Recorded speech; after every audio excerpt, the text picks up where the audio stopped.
مولانا لا يجوز الكلام بغير الدرس أو العمل مع الأجنبية. واضح إن شاء الله. لا يجوز الكلام بغير هذا. زين، برخصتكم بس نجاوب على هذا الأخ. زين، أهلا وسهلا ومرحبا بالسيد الجليل، جزاك الله خير الجزاء سيد حسين، أهلا وسهلا بكم. الله يقول ولا تجعلوا لله أندادا. مولانا الآن نجيب على بعض الأسئلة التي وردت وورد السؤال الجواب عنها. مولانا من الأسئلة: هل يجوز ارتداء القميص أعلى من الركبة مع البنطلون للمرأة؟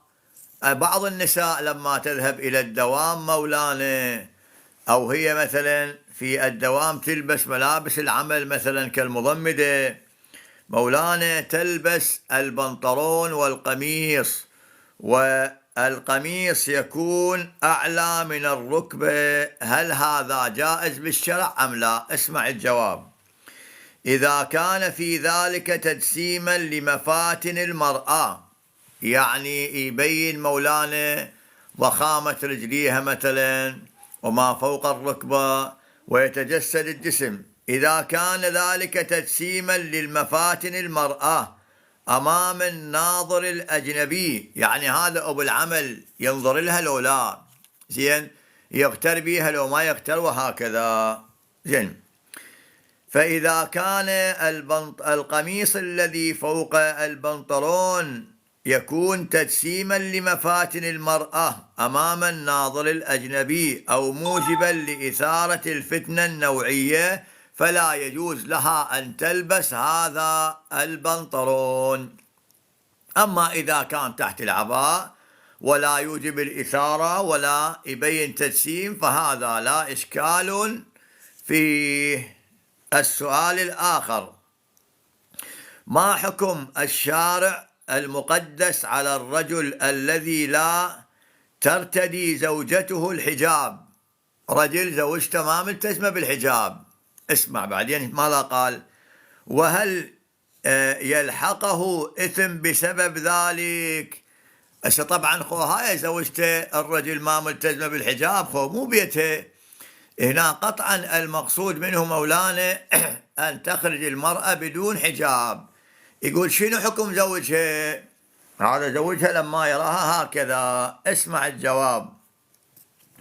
يقول الشارع المقدس: يجب عليه نهيها عن المنكر، وله أن لا يأذن لها بالخروج من البيت إلا إذا تحجبت. مثلا زوجته طالعة للسوق بدون حجاب أو متبرجة، زوجته طالعة إلى الدوائر مثلا، زوجته طالعة إلى العمل ويعلم إنها غير ملتزمة بالحجاب الشرعي، يقول له أمران: له أن يأمرها وأن ينهاها.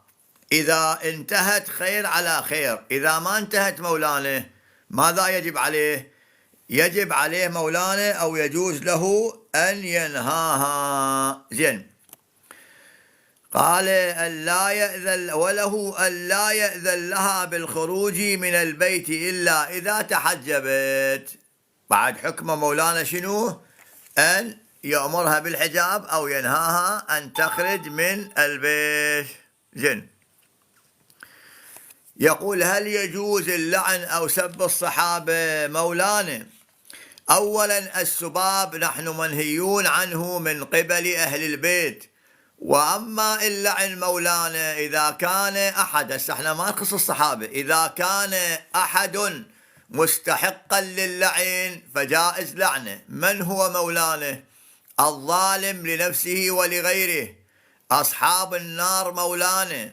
بعد الكاذبين إذا كان مشمول جائز لعنه فلا إشكال في ذلك. زين،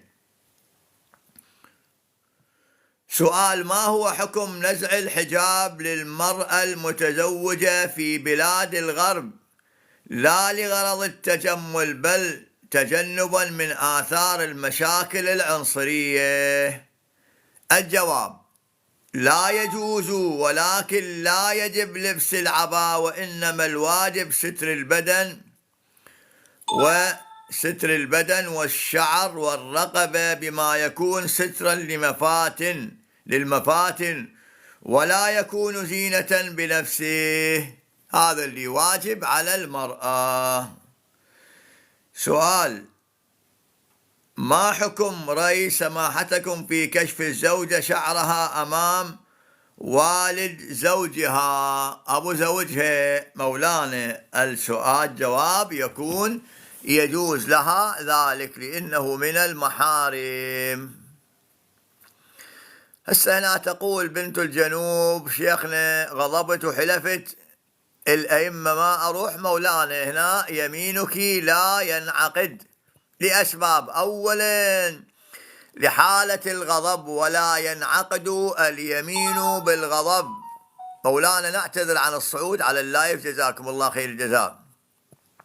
وثانيا إنه يمينك لم ينعقد لأنه ما حلفت بالله وتالله ووالله. نعم، هسه يجوز الحلف بغير الله، لكن لا يترتب عليه أثر شرعي. لا يلزمك الوفاء بيمينك ولا يلزمك الكفارة، وتستطيعين أن تذهبين معها هذه الأمراء قرايبك علما إلى الزيارة، وإن شاء الله نسألكم الدعاء. زين.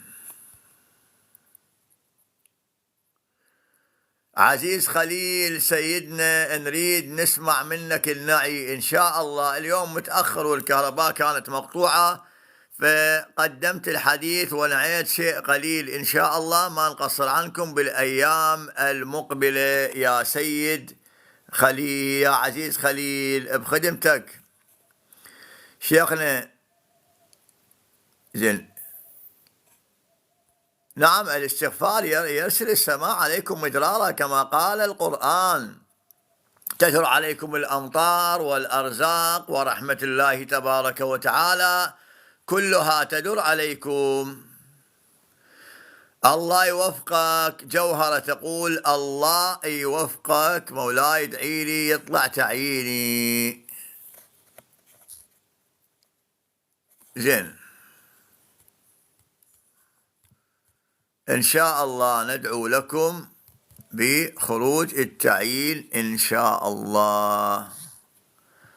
هسه طبعا هنا أخوان أحب أن أنبه إلى قضية، وطبعا هذه مع الأسف كثير ما سئل عنها وأجيب عنها ونبهت عنها الخطباء والمبلغين، خصوصا في هذه المواقع. أخواني الأعزاء، أخواتي الأجلاء، الشباب، الشيوخ، الكهول، مولانا بعض الناس يضع صورة غير يعني متحجبة لامرأة على صفحته هسه بالواتساب على حسابه، أو مرة متبرجة صورته. هذا مولانا لا يجوز شرعا، من باب الذين يحبون أن تشيع الفاحشة في الذين آمنوا. مولانا هذا ما يجوز، فكون العدة صورة يغيرها لا يبقى يرتكب حرام. جزاكم الله خير الجزاء المحسنين. هسه هو لماذا يضع هاي الصورة؟ اكو بعض الشباب هو طبعا بالواقع رجل شاب او غيره، ولكن يضع مولانا صورة للنساء. هسه لماذا يضعها؟ حتى يغري الناس ويدخلون على حسابه ويعطونه متابعة، وهذا اعتقد يعني ما يسوي لك فلت شيء. انت اذا عندك همة صعد حسابك مع الله ومع اهل البيت. شيخنا حكينا بعيدا عن غراميات، انا وياها هاي سوالف عامة. مولانا لا يجوز ما دام بغير الدرس او بغير التعليم، لا يجوز. اولا هو الشرع ما ممتنع على هاي المسألة، بس انا اقول لك: هل احد يسمح لاخته لزوجته انت تحكي او تسولف مع الانسان الغريب سوالف عامة؟ لا مولانا، ما حد يقبلها، والشارع ايضا حرم هذا الشيء، ما يجوز. المرأة الأجنبية فقط تقولها سلام عليكم. هسه بالدائرة لقيتها بالسوق لقيتها، بغيرها تريد تعلمها مثلا الدرس في الموبايل، فقط تقول لها سلام عليكم، تقول لك وعليكم السلام، بعيدا عن شلونك وشلون صحتك وصبحكم الله بالخير، ومن هاي الأمور التعبانة لأنها أجنبية مولانا. وإذا كانت شابة، أمير المؤمنين عليه السلام يقول أكره أن أسلم على المرأة الشابة. ليش؟ قال أخاف أن يدخل على قلبي من سماع صوتها ما لا يرضي الله، وهو أمير المؤمنين خوف ما عنده شيء، ولكن هذه قاعدة يعطيها للمسلمين والمسلمات ولشيعة أمير المؤمنين. زين، فما يجوز مولانا.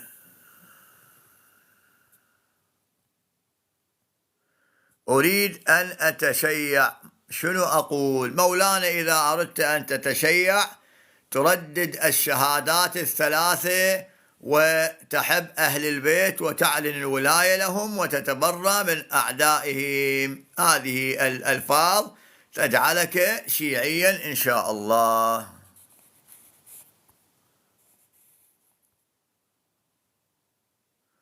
هسه يقول الحلف بغير الله شرك وحرام. مولانا رسول الله بعظمته حلف بغير الله، حلف بغير الله.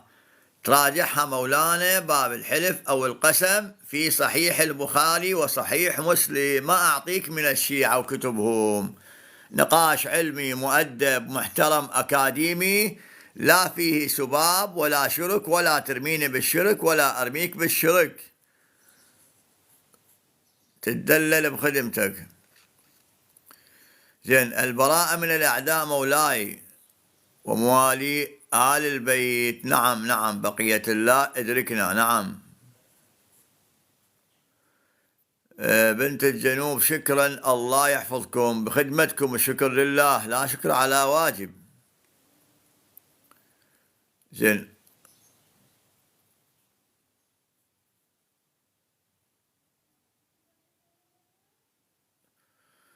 هسه هنا يقول لا تشيع، قول أريد أن أدخل دين الإسلام. مولانا إن الدين عند الله الإسلام، ولكن من أراد الله بدأ بكم، يقول الإمام الهادي في زيارة الجامعة، ومن وحده قبل منكم التوحيد إن لم يكن فيه ولاية أمير المؤمنين فهو باطل. نعم، هسه مولانا عقيدتكم بدينكم باعتقادكم صحيح، انتم عندكم، ونحن ديننا صحيح، ولكن ما هو الفارق والمائز؟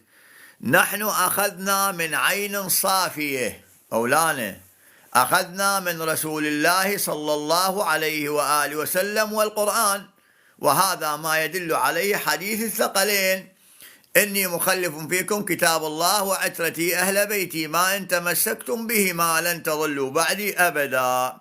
زين، وأنتم أخذتم فقط بالقرآن، فما أعتقد يكون النجاة فقط بالقرآن، وإلا لماذا أوصى رسول الله صلى الله عليه وآله وسلم؟ زين، من هم، لازم تقول من هم وليس من هو. من هم أهل البيت؟ مولانا أهل البيت هم أولاد رسول الله صلى الله عليه وآله وسلم وذريته. زين، فهنا مولانا لا يصدق أن نقول. الآن أقرأ لك عن الرواية إذا أجدها مولانا، أعتقد هذه. اسمع مولانا الحديث مولانا، أقرأ لك من صحيح البخاري. اسمع، قال من هم أهل البيت؟ يقولون علماء اللغة نسل الإنسان. قال الأزهري ورواه ثعلب ابن الإعرابي إن العسر ولد